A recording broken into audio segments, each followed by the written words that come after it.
Yo, what is up? Welcome to Ninja Geek Games. In this video we're looking at a combination of cats and dogs, ninjas and fish that together make up a devious game of decoy and detection.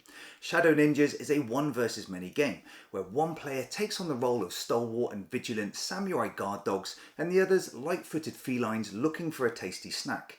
Here we have hidden movement, a little luck and some bluffing where regardless of the role that you take on, all are looking to outwit the other players to reach your goal.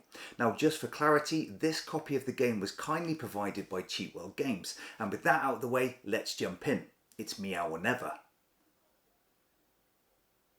In Shadow Ninjas, 1 to 4 players select a cute little kitty token and blend into the environment by hiding their counter within a number of shadow tokens. They must covertly move these tokens around the board to create decoys in an attempt to have their ninja token reach one of the koi carps within the Shogun's garden. But samurai guard dogs patrol this area and this player needs to intercept the ninjas and seek out the real kitties. If they can locate all the shadow ninja cats before the koi carp are eaten, then that player wins. Let's take a look. The game comes with very few components. We have a board representing the Shogun's garden, a load of double-sided shadow tokens, 2 samurai guard dog tokens and several pairs of dice, a colour for each player. That's it. Now, one player will be controlling the guards, but all remaining players collectively control the shadow tokens, where 4 of these are that player's ninja cat. At the start of the game, each player takes their own ninja token along with several shadows and take turns placing these tokens so that no other player knows the location of the rival ninja cats. There are no rounds in the game. Each player simply takes a turn rolling dice of their colour and assigns these to 2 tokens on the board where only the guard can move the dogs.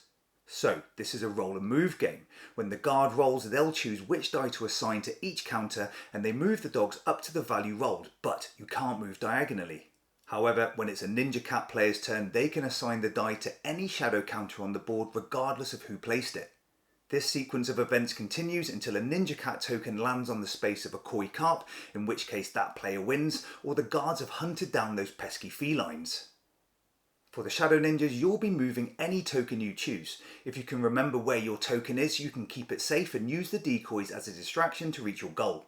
However, at times your poor kitty will get lost and even you won't remember where it is, possibly because another player accidentally or purposely moved it. When a shadow counter is moved, it doesn't leapfrog other counters. Instead, it switches places with those adjacent, and this is where you could lose track of your hidden cat. But instead of taking a turn as normal, you can instead sit, stick one leg in the air and lick your assets. Here you can pick any 4 shadow counters and secretly look at them to try and locate your token, which may reveal another player's ninja. Doing this means you can start to move rival ninjas into harm's way, which is great fun. For the guard dogs, all you need to do is get clear line of sight to a shadow token. Doing this means you can flip the token and reveal its true form. If it's still a shadow, you've been duped and nothing happens. But reveal a ninja cat and that player is out of the game and the guard continues in its hunt. It's that simple. Roll 2 dice, move 2 tokens, but it's so much fun. I normally like heavy games that take hours to play or hurt my brain, but this is such a good laugh. Finding the location of another player's ninja cat, especially by accident, by foregoing your turn to look at tokens is hilarious when you notice they start to sweat a little. Using the shadows as the decoys that they are results in the guards literally chasing their tail, which is the essence of the game, and it gets pretty hairy when a number of tokens get close to the koi. This is because the guard can only have 2 counters, meaning you can't be everywhere, but you can place yourself strategically to better your situation. There is player elimination, but don't let this put you off. You are out the game if your cat token is flipped by the guard. However, the games don't last longer than 10 to 15 minutes, so by the time you've been hunted down, you haven't got that long to wait. What's good here is even at the higher player counts, you can play a number of games, all taking turns as the guard, and still be done in less than 90 minutes. It does have some laugh out loud moments, when you think you've played a blinder and reach the koi carp to reveal your counter only to find out it's a shadow. Or worse, another player and they win the game. Catastrophe. This is a great family game with no cards or text to read and high quality components for the few we have. I thoroughly recommend this for party nights, fillers or games to play with little ones, as it takes seconds to set up and is quick enough so they don't get bored. Perfect. Sorry, no more puns. Thanks for watching. This is Ninja Geek Games.